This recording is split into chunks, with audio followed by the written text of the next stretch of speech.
Bonjour, vous imaginez boire un café entouré de chats? Cette image vous semble peut-être réconfortante, chaleureuse?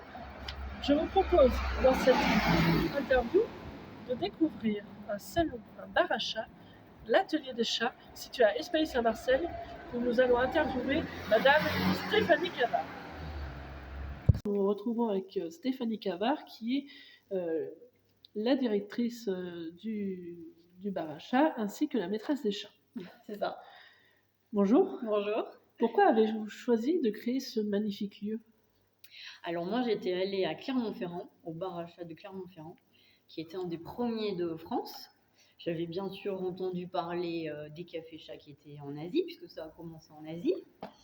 Et quand je suis allée là-bas, et ben vraiment j'ai eu une révélation, parce que j'ai beaucoup aimé ce lieu, parce que c'est un lieu très calme. C'est un lieu où les gens se parlaient, discutaient entre eux, parce que les chats, ils créaient le lien en fait entre les gens.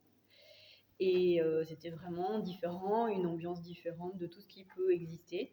Donc après, j'ai pensé tout le temps et je me suis dit, il faut absolument que tu le fasses. Donc en plus, il y avait un projet de reconversion professionnelle. Je voulais devenir thérapeute et je voulais travailler avec des animaux, faire de la médiation animale.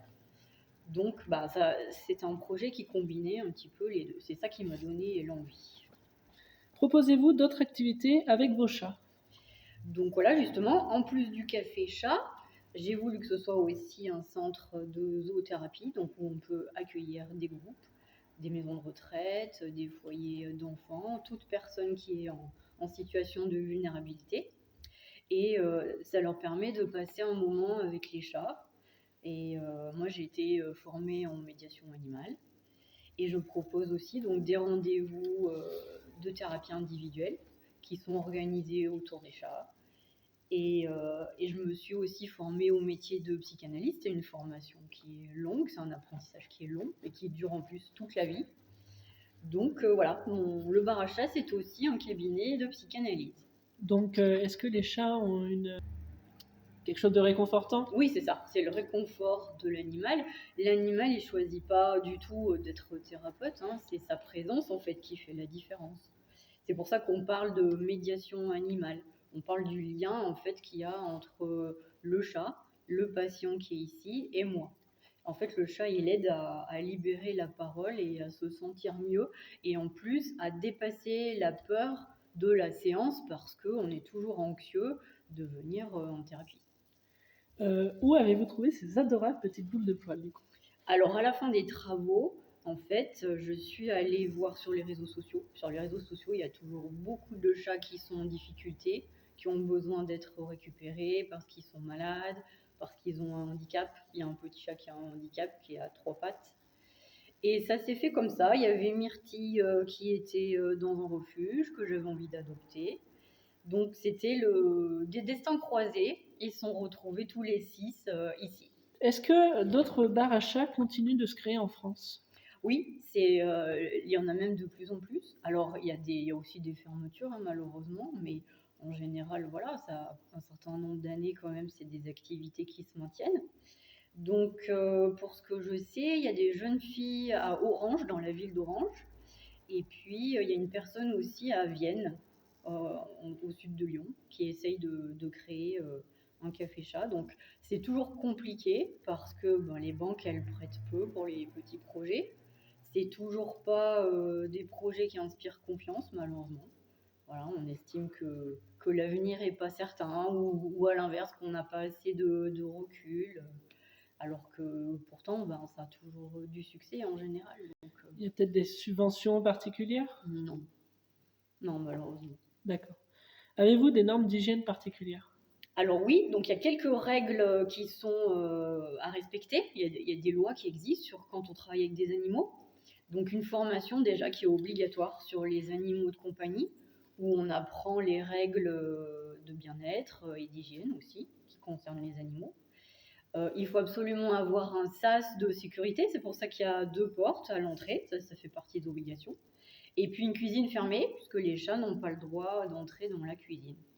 Et après, c'est les règles. Il y a aussi toutes les formations d'hygiène, mais qui existent pour n'importe quel bar ou restaurant. où on t'apprend tous les nettoyages qu'il faut faire, les produits qu'il faut utiliser. Ouais. Et là, encore plus, parce que quand même, tu es dans un lieu où tu proposes à manger, il y a des animaux, donc il y a énormément de nettoyage. Et ça, c'est valable pour tous les métiers. Dès que tu travailles avec les animaux, en fait, la moitié de ton temps, c'est du nettoyage. Et donc, comment nettoyez-vous Là, c'est aspirateur tout le temps. Il y a 1 heure de nettoyage par jour. Ouais, donc faut bien y penser, il faut pas être allergique au ménage.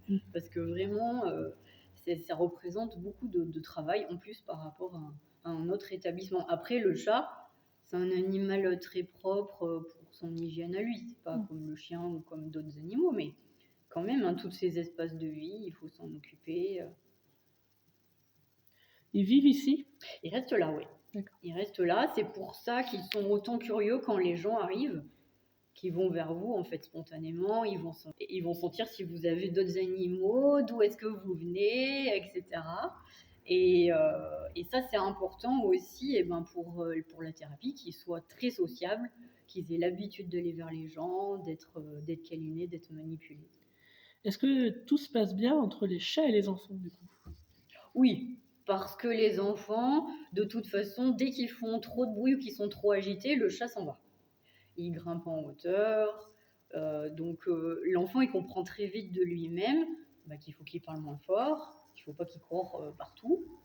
Donc après, c'est arrivé effectivement que je dois recadrer les choses, mais c'est vraiment très rare. Je sais qu'il y a des établissements qui ont fait le choix de ne pas être ouverts aux enfants. Moi, c'est vraiment pas ce que je voulais, parce qu'en plus, en thérapie, j'ai des enfants aussi, et ça m'intéresse. Donc je veux vraiment que tout le monde puisse venir, mais j'ai pas trop de soucis. Quel est le but concret de ce lieu, du coup?